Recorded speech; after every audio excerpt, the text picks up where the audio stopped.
விசேஷித்த ஓய்வு நாள், ஸ்பெஷல் ஷபாத். என்ன நடக்கும் இஸ்ரவேல் தேசத்துல யாம் கிப்பூர் அன்று? இன்றும் யாம் கிப்பூர் அனுசரிக்கப்படுகிறதா? பிரியமான தேவனுடைய பிள்ளைகளே, இந்த யாம் கிப்பூர் என்கிறதான இந்த பாவ நிவாரண நாள் நமக்கு ஒன்றை புரிய வைக்கிறது. என்னுடைய பாவங்கள் நிவர்த்தி செய்யப்பட்டால், என்னுடைய பாவங்கள் கழுவப்பட்டால், என்னுடைய பாவங்கள் மூடப்பட்டால், நிச்சயமாக என்னுடைய பெயர் ஜீவ புஸ்தகத்திலே காணப்படும். நான் பரலோகத்திற்கு தகுதி உள்ளவனாக மாறிவிடுவேன் என்கிற அற்புதமான சந்தோஷமான செய்தியை சொல்லுங்க.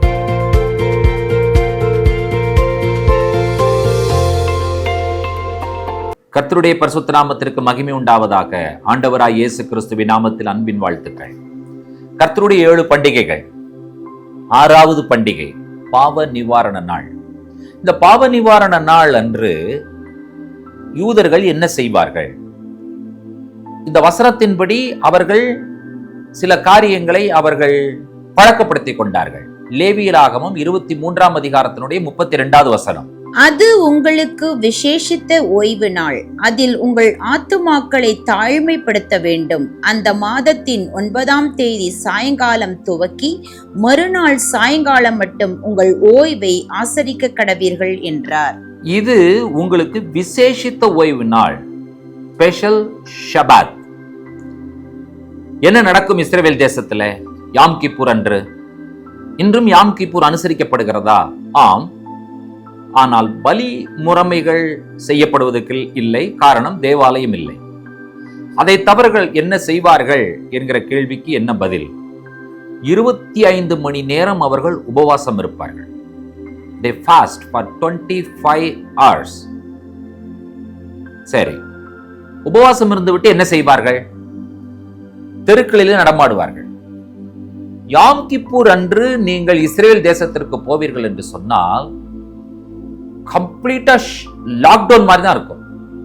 அதாவது இந்த கோவிட் வந்த பொழுது லாக்டவுன்ல கூட சில ஹோட்டல்ஸ் யாருக்கும் பாத்தீங்கன்னு சொன்னா டேபிள் சேர் போட்டு உணவு கொடுக்காமல் பார்சல் கொடுத்துட்டு இருந்தது நீங்க பார்த்திருக்கீங்க. சில மருந்து கடைகள் திறந்திருந்தது. பால் போன்ற பொருட்கள் எல்லாம் ஏதாவது ஒரு மூலையில வைத்து விற்று கொண்டிருந்தார்கள். காய்கறிகள் வியாபாரம் நடந்து கொண்டிருந்தது.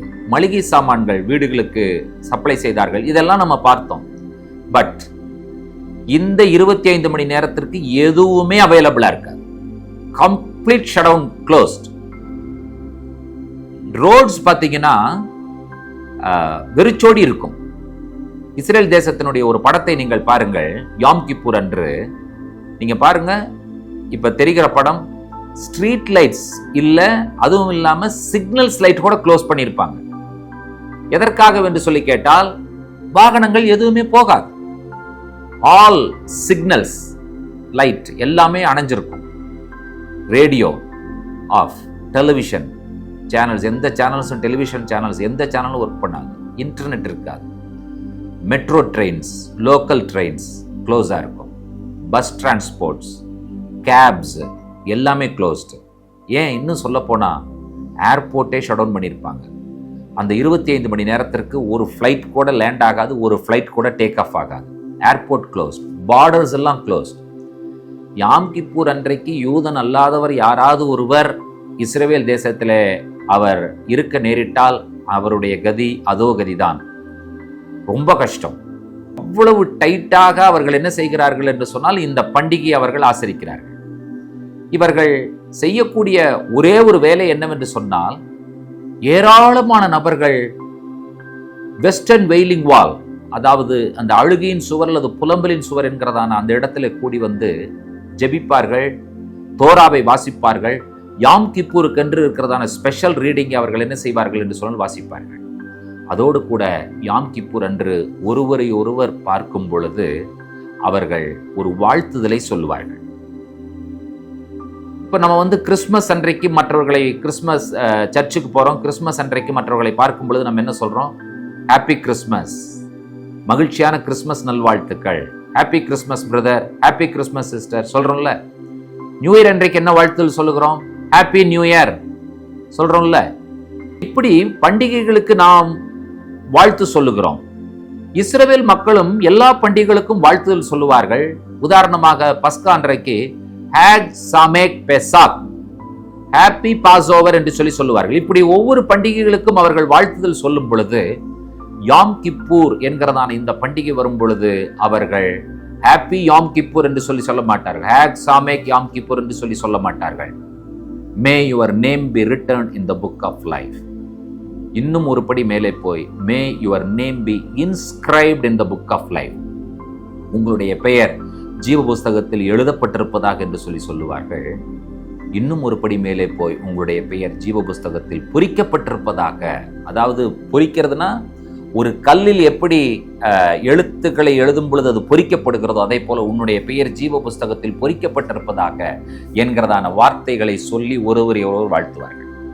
நீங்கள் யோசித்து பாருங்கள், வருடத்திற்கு ஒரு முறை அவர்கள் வெளியில வந்து எந்த நபர்களை சந்தித்தாலும், அது தெரிந்தவர்களோ தெரியாதவர்களோ பழக்கமானவர்களோ ஆகாதவர்களோ அல்லது விரோதிகளை சந்தித்தாலும் கூட அவர்கள் முகத்தோடு முகம் எதிரே பார்த்து விட்டார்கள் என்று சொன்னால் அந்த வாழ்த்துதலை சொல்ல அவர்கள் தவற மாட்டார்கள்.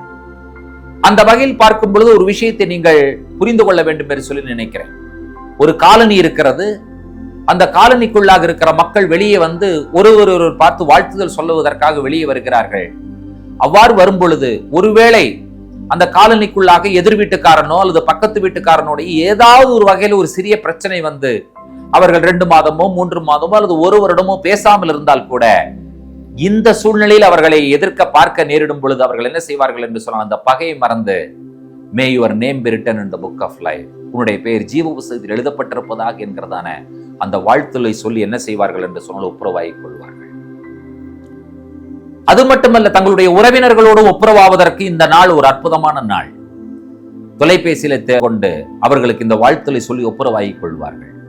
அவர்கள் என்ன விரும்புகிறார்கள் என்று சொன்னால், ஏராளமான நபர்கள் என்னை பார்த்து ஒரு வாழ்த்தல் சொல்லும் பொழுது அதில் ஏதாவது பரிசுத்தமான நபர் இருந்து அந்த வாழ்த்தல் என் காதுகளுக்கு வரும் பொழுது அது தேவனிடத்தில் ஜெபமாக ஏறெடுக்கப்படும் பொழுது கர்த்தர் என்னுடைய பாவத்தை நிவிர்த்தி செய்து என்னுடைய பெயர் ஜீவ புஸ்தகத்தில் எழுதப்பட்ட பெயர் எழுதப்பட்ட வண்ணமாகவே இருக்கும் என்று சொல்லி அவர்கள் புரிந்து கொள்ளுகிறார்கள்.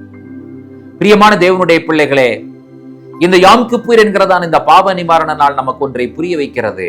என்னுடைய பாவங்கள் நிவிர்த்தி செய்யப்பட்டால், என்னுடைய பாவங்கள் கழுவப்பட்டால், என்னுடைய பாவங்கள் மூடப்பட்டால் நிச்சயமாக என்னுடைய பெயர் ஜீவ புஸ்தகத்திலே காணப்படும். நான் பரலோகத்திற்கு தகுதி உள்ளவனாக மாறிவிடுவேன் என்கிற அற்புதமான சந்தோஷமான செய்தியை சொல்லுகிறது. இந்த பாவ நிவாரண நாள் என்று ஒரு சங்கீதம் படிக்கப்படும். அந்த சங்கீதத்தினுடைய முதல் 2 வசனங்களை நாம் வாசிக்க கேட்போம். சங்கீதம் 32 1-2 வசனங்கள்.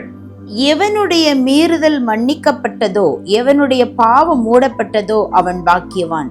எவனுடைய அக்கிரமத்தை கர்த்தர் எண்ணாதிருக்கிறாரோ, எவனுடைய ஆவியில் கபடமில்லாதிருக்கிறதோ அவன் பாக்கியவான். யார் பாக்கியவான்? எவனுடைய மீறுதல் மன்னிக்கப்பட்டதோ, எவனுடைய பாவம் மூடப்பட்டதோ அவன் பாக்கியவான். எவனுடைய ஆவியில் கபடமில்லாதிருக்கிறதோ அவன் பாக்கியவான். பிரியமான தேவனுடைய பிள்ளைகளே, நம்முடைய பாவங்கள் மூடப்படுவதுதான் நமக்கு கிடைத்த பெரும் பாக்கியம் என்பதை நீங்களும் நானும் மறந்துவிடக்கூடாது. நாம் கபடமில்லாத ஆவியுடையவர்களாய் இருக்க வேண்டும். நம்முடைய பாவங்கள் கழுவப்பட்டிருக்கிறது என்கிறதான அந்த பாவ மன்னிப்பின் நிச்சயத்தை நீங்களும் நானும் பெற்றிருக்க வேண்டும். கிறிஸ்து இயேசுவின் ரத்தம் பாவங்களை மன்னிக்கிறது. கிறிஸ்து இயேசுவின் ரத்தம் பாவ மன்னிப்பின் நிச்சயத்தை உங்களுக்கும் எனக்கும் தருகிறது என்பதை நீங்கள் புரிந்து கொள்வீர்கள் என்று சொன்னார். இந்த உலகம் நிரந்தரமானதல்ல. இந்த உலகத்தை விட்டு நாம் நித்திய உலகத்திற்கு ஒரு நாள் கண்டிப்பாய் போக வேண்டும். அப்படி போகும் பொழுது நம்முடைய பெயர்களெல்லாம் the book of life ஜீவ புஸ்தகத்தில் எழுதப்பட்டிருக்கும் பொழுது மட்டும்தான் நம்மால் என்ன செய்ய முடியும் என்று சொன்னால் ஜீவனுள்ளோர் தேசத்திலே நாம் நடக்க முடியும். பிரியமான தேவனுடைய பிள்ளைகளே, ஏசாயா தீர்க்கதரிசி சொல்லும் பொழுது நம்முடைய ஆண்டவராய் இயேசு கிறிஸ்து ஜீவனுள்ளோர் தேசத்தில் வந்து அறுப்புண்டு போனார் என்று சொல்லப்பட்டிருக்கிறது. அதற்கு காரணம் என்னவென்று சொன்னால், நம்ம எல்லாரும் ஜீவனுள்ளோருடைய தேசத்திலே நடக்க வைக்க வேண்டும் என்பதற்காக அவர் ஜீவனுள்ளோருடைய தேசத்திலிருந்து அறுப்புண்டு போய் இந்த பூலோகத்திற்கு வந்து பாவமில்லாதவராக இந்த உலகத்தில் அவதரித்து உங்களையும் என்னையும் பாவத்திலிருந்து மீட்டெடுக்கக்கூடிய பரிசுத்த தெய்வமாக இந்த உலகத்தில் அவதரித்தார் என்பதை அறிந்திருக்கிறோம். நம்முடைய ஆண்டவராய் இயேசு கிறிஸ்து பரிசுத்தர்.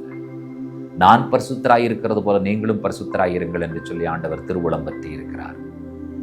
ஆண்டவராய் இயேசு கிறிஸ்து நம்மை பரிசுத்தவான்களாகவும் நீதிமான்களாகவும் மாற்றும்படியாக பிதாவாகி தேவனால் பாவமறியாத அவர் நமக்காக பாவமாக்கப்பட்டு இந்த உலகத்தில் அனுப்பப்பட்டார். அவரில் பாவம் இல்லை. அவரால் தான் நம்முடைய பாவங்களிலிருந்து நம்மை வெளியே கொண்டு வர முடியும். ஆம், நம்முடைய பெயர்கள் ஜீவ புஸ்தகத்தில் எழுதப்பட்டிருக்கிறது என்கிறதான நிச்சயம் இருக்கிறதா? அப்படி நிச்சயம் இல்லாதவர்கள் இன்றைக்கு ஒரு தீர்மானம் எடுங்கள். ஆண்டவராய் இயேசு கிறிஸ்துவினிடத்துல வாருங்கள். உங்களுடைய பாவங்களை எல்லாம் அவரிடத்துல சொல்லுங்கள், அறிக்கை செய்யுங்கள், விட்டுவிட தீர்மானியுங்கள். நம்முடைய இரட்சகர் இயேசு கிறிஸ்து நம்முடைய பாவங்களிலிருந்து நம்மை நிவர்த்தி செய்து நம்முடைய பெயர்கள் ஜீவ புஸ்தகத்தில் எழுதப்பட்டிருக்கிறது என்கிற உறுதிப்பாட்டை கொடுத்து நம்மை நித்தியத்திற்கு கொண்டு போய் சேர்க்க அவர் உண்மையுள்ள தேவனாய் இருக்கிறார்.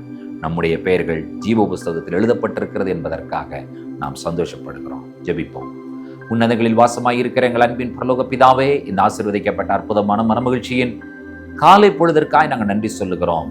ஆண்டவரே, எங்களுடைய பெயர்களெல்லாம் ஜீவ புஸ்தகத்தில் எழுதப்பட்டிருக்கிறது என்கிற நிச்சயத்தை உம்முடைய இரத்தத்தின் மூலமாக நாங்கள் பெற்றிருக்கிறோம். உம்முடைய இரத்தம் எங்களுடைய பாவங்களை கழுவி மூடி சுத்திகரித்து, ஆண்டவரே, எங்களுடைய பெயர்கள் ஜீவ புஸ்தகத்தில் எழுதப்பட்டிருக்கிறது என்கிற உறுதிப்பாட்டை கொடுக்கிறது.